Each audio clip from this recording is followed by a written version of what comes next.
こんにちは、こっとりです。ご視聴ありがとうございます。今回は前回に引き続きまして、Netflix で配信中のドラマイクサガミのロケ地を巡る修羅の旅後編になります。よろしくお願いいたします。前編では甲賀市と大津市を中心に市が南部のロケ地を巡っています。よろしければ説明欄から前編も合わせてご覧ください。ここで改めてドラマイクサガミについて簡単に触れておきます。イクサガミは明治初期を舞台にした侍たちのサバイバルデスゲームの物語です。明治という新しい時代に翻弄されながらも刀を捨てきれぬ者たちの覚悟と矜持を描いています。Netflix に入会されていない方にもわかるダイジェストの動画が YouTube に上がっていましたので説明欄に貼っておきますね。そしてそんな物語の舞台として多く使われているのが滋賀のロケ地です。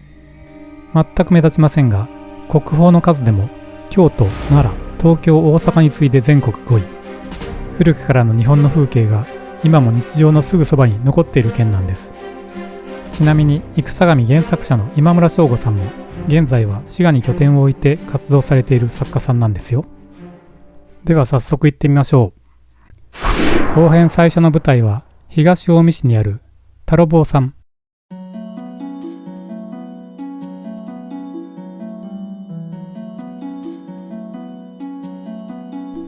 巨大な自然石が露出するこの山はドラマイクサガミでは第3話修次郎やいろはの修行時代京八流の道場がある山の円形として使われました。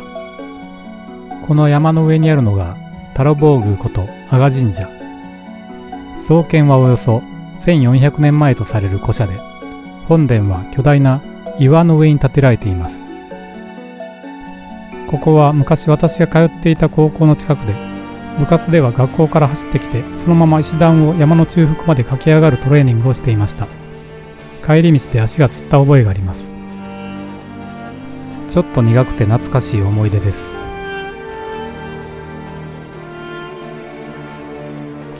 毎年初詣に来ていますが今はもう無理せず山の途中の駐車場まで車で上がっています。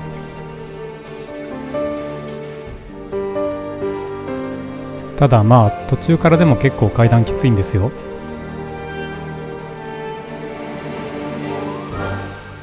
本殿までの手前に夫婦岩と言われる巨大な岩の隙間があり、小さい頃は嘘つきは岩に挟まれるという言い伝えが怖くて必死で通り抜けていた記憶があります。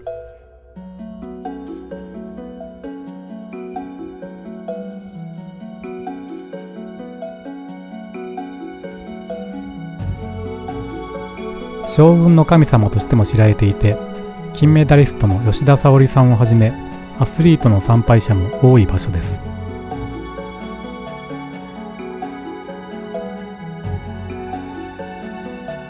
イクサガミでは一瞬だけ映る背景として登場しますが実際に足を運んでみるとこの山そのものが古くから信仰の対象だったことを自然と実感させてくれるそんな空気をまとったパワースポットです。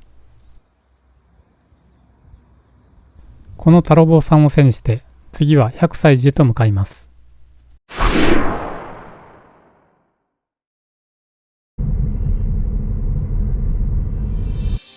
百済寺に近づくとまず目に入るのがこの赤門です。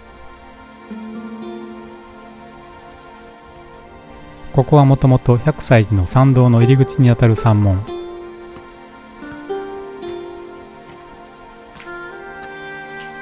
今はこの先の駐車場まで車で上がれるためこの参道を歩く人は少なく赤門もスルーされがちです。ですがドラマイクサガミではこの辺りでも撮影が行われました。岡田准一さん演じる修次郎が明治政府へ電報を打った後狂人やいろはたちと合流した場所です。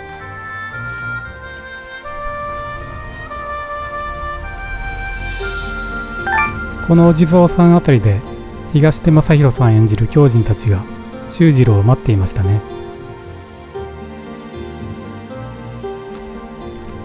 実はこの参道個人的にも一押しの場所です。いつ来ても何とも言えない神聖な空気に包まれていて真夏でも涼を感じられるほどすがすがしい気持ちになります。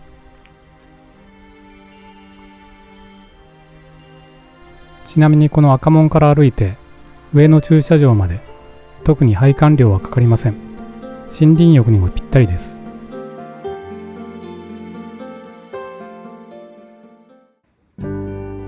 では改めて百済寺を拝観しましょう。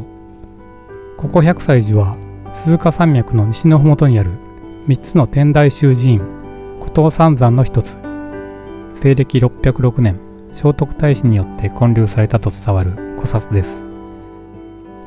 1573年織田信長の焼き討ちによって一度焼失しましたが、本堂や先ほどの赤門など主要な建物が江戸時代初期の慶安3年1650年に再建されています。境内では本坊や庭園を巡りながら本堂へ向かうのが定番の流れ。そしてその途中にあるのが仁王門です。ここもドラマのロケ地としてよく使われます。この大きな草履を見て、あそこのお寺だなとわかることが多いです。NHK 朝ドラブギウギではヒロインの所属する歌劇団がストライキで立てこもったお寺として使われました。戦神では藤崎由美也さん演じる双葉と清原果耶さん演じるいろはが会話するシーンでこの門とその周辺が登場します。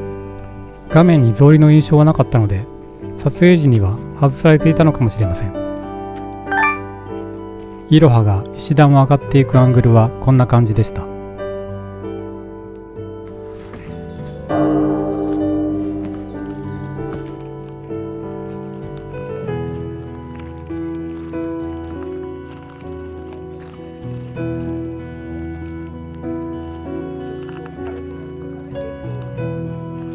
また狂人たち一行が宿泊した寺として本堂の外観も使われています。百済寺にいつもいる猫です。では次の現場に行きますにゃ。次に向かったのは同じく古東三山の一つ金剛輪寺です。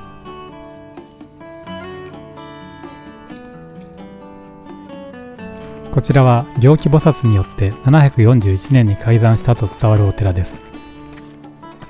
百済寺と同様信長の焼き討ちに遭いましたが、僧侶たちの基地によって本堂や三重の塔などは焼失を免れたと言われています。ただ金剛輪寺で特に印象的なのが参道にずらりと並ぶお地蔵さんの群れです。撮影に来た人たちの目にも留まっていたのではないでしょうか。戦神では焼き討ちを免れたというこちらの国宝の本堂の中でロケが行われました。秀次郎や狂人の一行が立ち寄り宿泊するお寺として描かれています。つまりドラマでは宿泊場所として本堂内部のシーンは金剛輪寺、門や外回りのシーンは百済寺、この2つのお寺が組み合わさって使われているというわけですね。ところで金剛輪寺では本堂が撮影禁止だったため、一旦内部の撮影を諦めて周辺のもみじや景色だけを撮影して帰りました。ところが後日ドラマで使われた衣装展示が始まったと聞き、改めてもう一度足を運ぶことにしました。幸い衣装を撮影することを前提に本堂内での撮影許可をいただくことができました。もちろん本尊などは撮っていませんが、衣装を見ていただくのと同時に内部の雰囲気も少しご覧ください。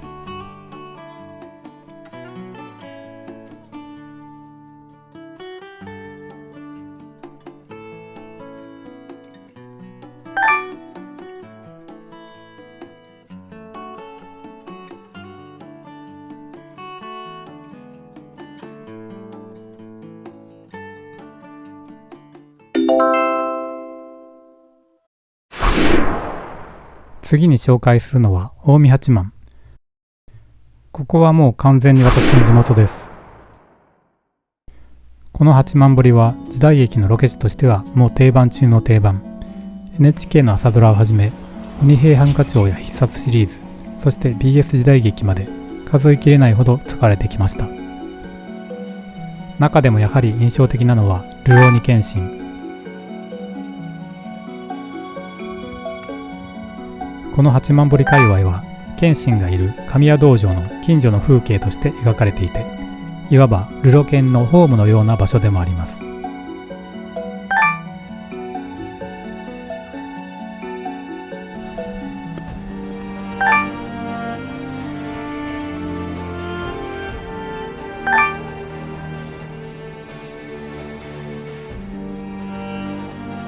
信長の安土城は歴史上よく知られている割に、それが今の近江八幡市にあったということは意外と知られていませんが、この界隈は安土城が消失した後、安土にいた商人たちが移り住んできた町です。八幡堀を中心に豊臣秀吉の甥で後継者とされていた秀次が城下町として整えました。しかしその秀次がやがて秀吉によって滅ぼされると、商人たちはもう武士には頼れないと悟ります。そして自ら行商に出る道を選びました。それが後に全国に名を馳せる近江商人へとつながっていきました。江戸時代、商いで栄えた町、その空気が今もこの八幡堀には残っています。毎年初詣には欠かせない地元の奏者日牟八幡宮も、境内の一部が流浪に剣心で使われています。そして戦神では、この日牟八幡宮の参道白雲峡の下でいろはと双葉が話をするシーンが撮影されました。ここから橋の下をくぐれます。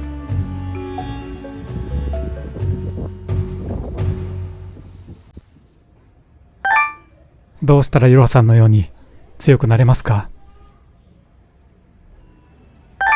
ならなくていいし、なる必要もない。いくら刀が強くても幸せにはなれない。来たぞ。と、まあこんなやりとりでした。八幡堀ではかなり前ですが、お花見散歩の動画も上げています。よろしかったらそちらもご覧ください。私は正直グルメレポは得意ではありません。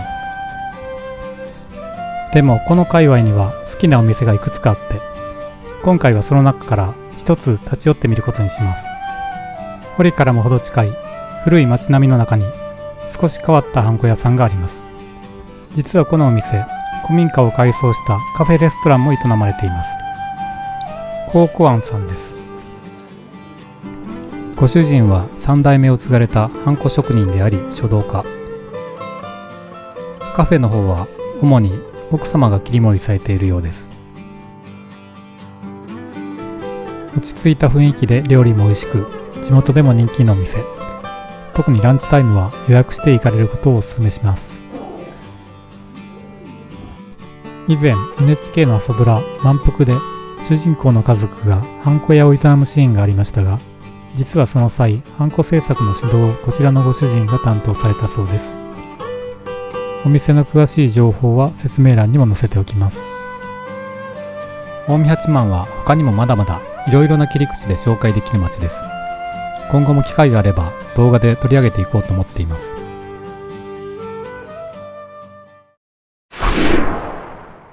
次に立ち寄ったのは彦根城へ向かう途中にある荒神山。彦根市の南西部にある小さな山です。この日はちょうど紅葉の時期で、山頂までハイキングを楽しまれている方も多く見かけました。山の上にあるのが荒神山神社。火とかまどの神様ということです。ドラマ戦神では双葉が母親と舞の稽古をする回想シーンで、この神社の拝殿の中が使われています。物語の上では序盤のほんの一場面ですが、双葉にとってかなり強い記憶の場所ですね。この山からの琵琶湖の景色を一呼吸挟んで、次はいよいよ彦根城へ向かいます。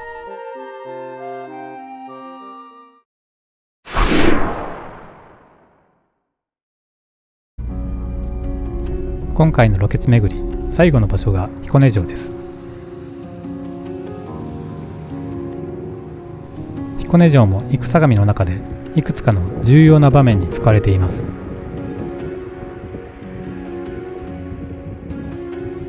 まず一つ目が秀次郎一行が知立塾を抜けた後、街道を進みながら会話をする場面。この辺りの道が使われていると思われます。木に覆われて山道っぽいですが、彦根城の堀の内側に沿って続く意外と平坦な道です。天守へ向かう道ではなく、大手門から黒門へと移動する途中の道、こちらの先が黒門ですね。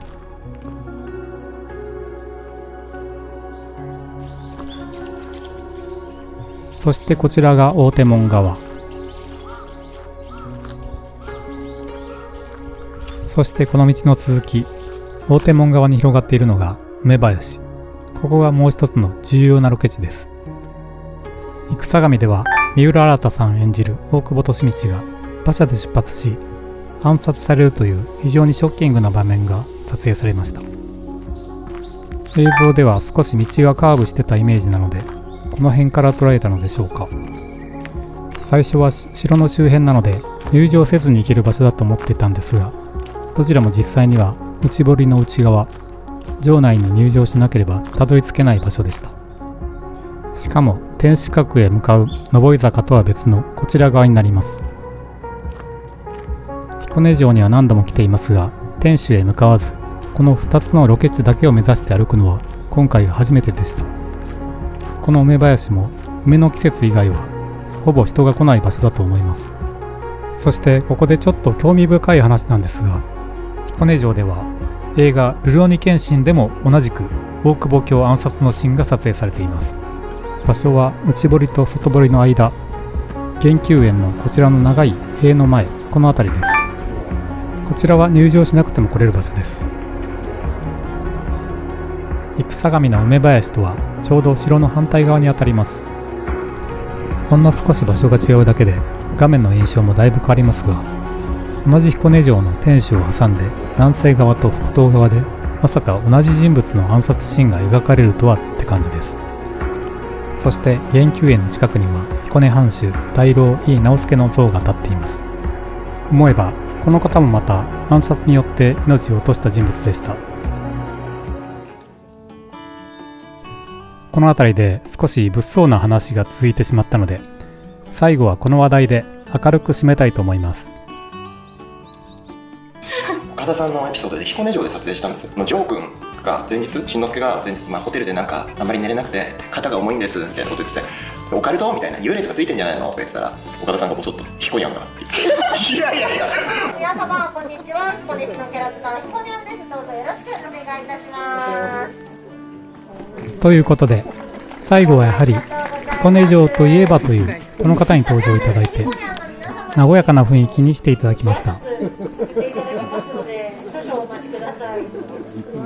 お話は彦にゃんのご挨拶が終わってからとなります。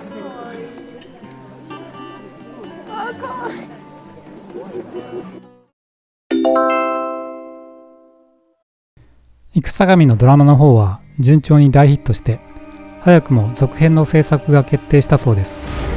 第2章も楽しみですね。さて、今回のこっとりチャンネルいかがだったでしょうか。このチャンネルはちょこっと懐かしいをテーマに、時代を感じさせる古いものやゆかりのある場所を紹介しています。よかったら高評価、チャンネル登録していただけるとめちゃめちゃ励みになります。あと、まだロケ地巡り前編を見られていない方はぜひこちらもよろしくお願いします。では最後までご覧いただきありがとうございました。